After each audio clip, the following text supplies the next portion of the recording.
মধুপুর নামের এক জঙ্গলে সমস্ত জীবজন্তু একসঙ্গে মিলেমিশে থাকতো।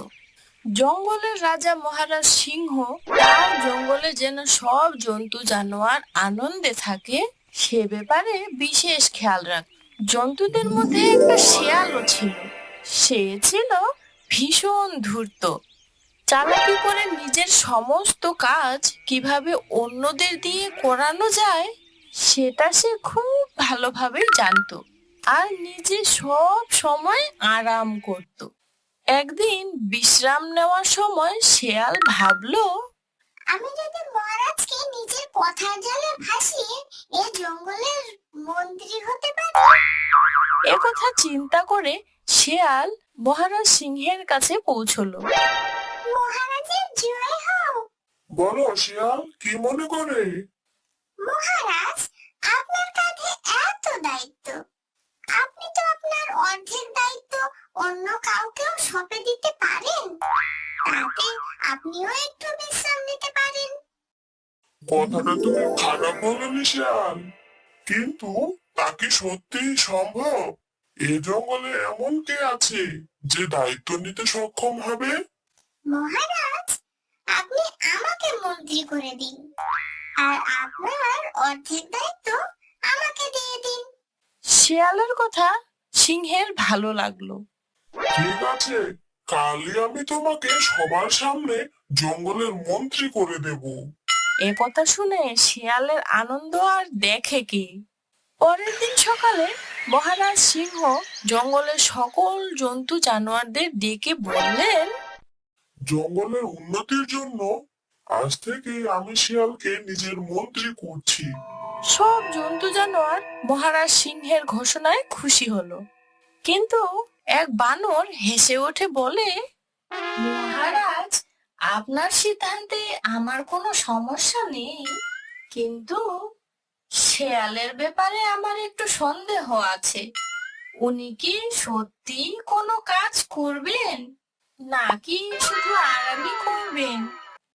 শেয়াল রাগে লাল হয়ে যায় এবং বানরের আচরণের প্রতিশোধ নেওয়ার জন্য পরিকল্পনা করে। বানরকে উচিত শিক্ষা দিতেই হবে। আমি কালই সিংহের গুহায় চুরি করে সব দোষ বানরের ঘাড়ে চাপাবো।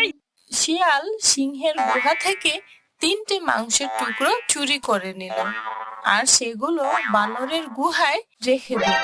যখন মহারাজ সিংহ চুরির ব্যাপারে জানতে পারলো, সে সব জন্তু জানোয়ারদের ডেকে বলল যে তার গুহা থেকে মাংসের কিছু টুকরো চুরি হয়ে গেছে। একথা শুনেই শেয়াল বলল, মহারাজ, আমার মনে হয় বানরই চুরিটা করেছে। কাল আমি ওকে আপনার গুহা থেকে কিছু জিনিস নিয়ে যেতে দেখেছিলাম। না না মহারাজ, আমি তো কোনো চুরি করিনি। আপনি চাইলে আমার গুহার তল্লাশি নিতে পারেন। তখন সিংহ দুজনকে শান্ত করতে করতে বলল, যে এই চুরিটা করেছে সে যেন নিজে এসে মাংসের টুকরো ফেরত দিয়ে যায়, না হলে আমি তাকে কঠোর শাস্তি দেব। কোনো জানোয়ারই এগিয়ে আসে না। সবাই যে যার মতো নিজের জায়গায় ফিরে যায়। বানর নিজের গুহায় ফিরে এসে দেখে যে চুরি হওয়া মাংসের টুকরো তার গুহায় রাখা আছে। তাই সে ভীষণ চিন্তায় পড়ে যায় এবং সে টুকরোগুলো নিয়ে মহারাজ সিংহের কাছে পৌঁছায়। মহারাজ, আমি এই মাংসের টুকরাগুলো আমার গুহা থেকে পেলাম, কিন্তু আমি কোনো চুরি করিনি।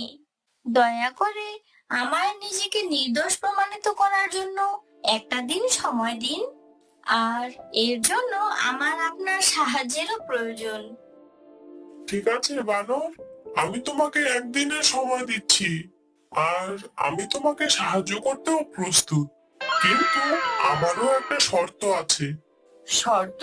কেমন শর্ত মহারাজ? শর্ত এটাই যে তুমি যদি নির্দোষ প্রমাণিত না হও তাহলে তোমাকে জঙ্গল ছেড়ে যেতে হবে। ঠিক আছে মহারাজ, আপনার এই শর্তে আমি রাজি। আপনি কাল সকালেই শেয়ালের গুহার পিছনে চলে আসুন।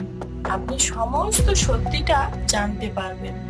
পরের দিন বানর শেয়ালের কাছে যায় এবং বলে, শেয়াল বোন, আমি কোনো চুরি করিনি। দেখো বানর, চুরি করা জিনিস তোমার গুহা থেকেই পাওয়া গেছে। তাহলে আমি এটা কি করে মেনে নেব যে চুরি তুমি করনি? বোন, আমি তো তোমার কাছে সাহায্য চাইতে এসেছি, কিন্তু তুমি তো আমাকেই চোর বলে ভাবছো। কিন্তু আমি তোমার কি সাহায্য করতে পারি? যদি তুমি কোনোভাবে ওই 4টি টুকরো যে চুরি করেছে তাকে খুঁজে বার করতে পারো, তাহলে আমি প্রাণে বেঁচে যাই।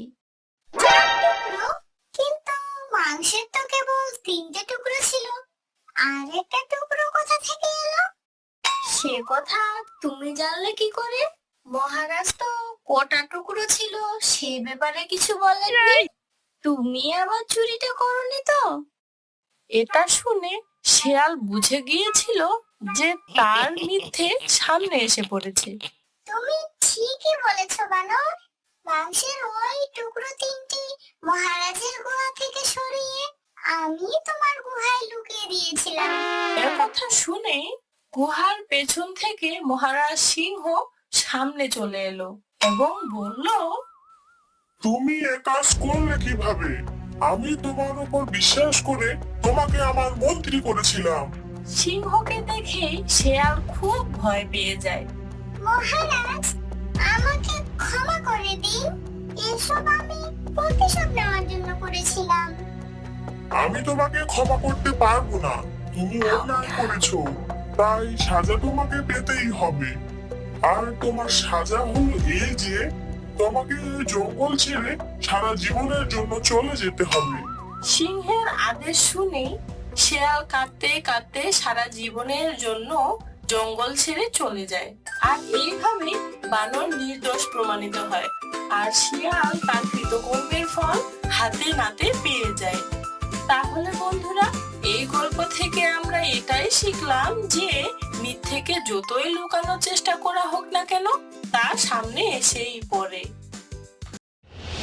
হ্যালো বন্ধুরা, যদি ভিডিওটি ভালো লেগে থাকে তাহলে ভিডিওটিকে লাইক করো, কমেন্ট করো, আর মজার মজার ভিডিও পেতে চ্যানেলটিকে সাবস্ক্রাইব করে আমাদের পাশেই থাকো। Tata, bye bye.